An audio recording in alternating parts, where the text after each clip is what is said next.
Hello everyone. Welcome to this part 2 of curriculum design, which is dealing with needs, goals and objectives. First step in this is assessment of educational needs, and there are two means of collecting the information. First is that we assess the educational needs through surveys. Surveys are conducted in the fields on the target group. Target group is the one for which education or the curriculum is being planned. So there are certain needs which are called as felt needs and which are collected through field survey. Then there is second category of observed needs, which are on the basis of analysis of existing data. This existing data is something which we get from the recommendations of educational commissions over a period of time and from the government policies which are framed for curriculum development.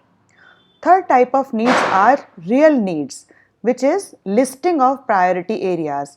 That means after the field survey and after the analysis of existing data, we come to the formulation of real needs, which is which needs are to be fulfilled first and which needs are to be fulfilled later as far as the curriculum development is concerned.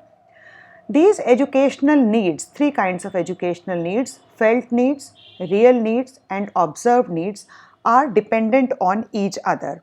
That means they influence each other, they affect each other, and we cannot say that felt needs are independent of observed needs or observed needs are independent of real needs.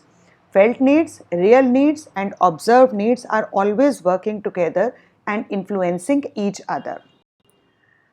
As far as selection of goals is concerned, goals can be categorized into three categories: ultimate goals, mediate goals and proximate goals. That means there are three levels of goals: ultimate goals, which are long-term goals, mediate goals, which are short-term goals, and proximate goals, which are immediate goals. For example, in India we have 10 plus 2 years of pattern of schooling. A child goes to the school for 12 years. So ultimate goals will be the one which are the outcome of 12 years of schooling. Whereas mediate goals will be the one which will refer to a particular content area or stage of education. Maybe middle school, primary school, secondary school, maybe related to science, maybe related to languages. Then proximate goals are also called specific objectives as they are very short term and they are immediate. They are the ones which are dealt with at the classroom level. That means proximate goals are the one which a teacher frames keeping in mind a class of 35 minutes, 40 minutes or 45 minutes, and which a teacher is able to achieve in that time frame. How do we frame the educational objectives? Because in curriculum development we are more concerned with objectives rather than goals. While framing objectives, we have to keep certain things in mind. First is matching with broad goals. Broad goals is the ultimate goals and mediate goals, and objectives are the immediate goals or the proximate goals. So whatever objectives are framed, they should be in consonance with the broad goals of education. For example, if we want that a student should learn a scientific principle, then it should be related to the broad goal of that a child will be able to understand science subject in a skillful manner. Then second criteria is values in life. That means the value of a particular objective in life, worth of that objective in life. Means we are framing an objective and trying to achieve that objective, but whether that objective is worth its value or not, whether that objective is meaningful or relevant to the needs of the students.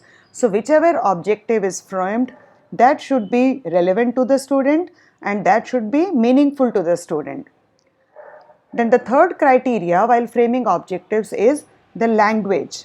Language means the statement or wordings which are being used to frame the objectives. The statement of objectives should be worded in such a manner that students can easily understand the intended outcome of that particular objective. That means the language of the objective should not be clear.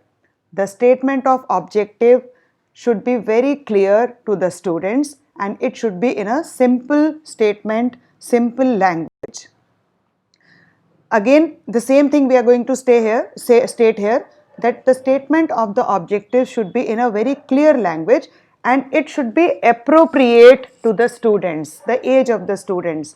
Objectives should not be framed in such a manner, in such a language that they are far above the level of student. Primary school student has limited abilities, so the objectives while framing for primary class, primary school should be according to their age level only. Next point here is grouping. Grouping is logical grouping of the objectives. That means the objectives should be arranged in a proper organizational manner. They should help plan and develop meaningful activities to the teacher.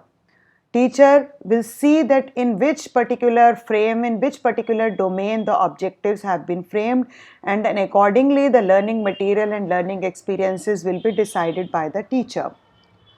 Lastly, in framing of objectives is the periodic revision of the objectives. Objectives should be revised because the needs of the students, instructional strategies, the vastness of knowledge, they keep on changing at a very fast pace. Every day some new knowledge is being added, some old knowledge is being removed which is not relevant now. So with the change in the knowledge, with the change in the curriculum, with the change in the subjects and the topics and the course, we have to keep on revising the objectives, because on the basis of these objectives only the curriculum will be framed.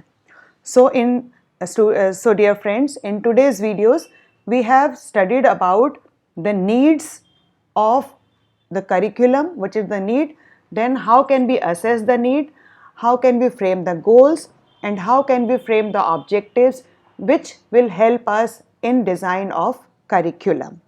Thank you.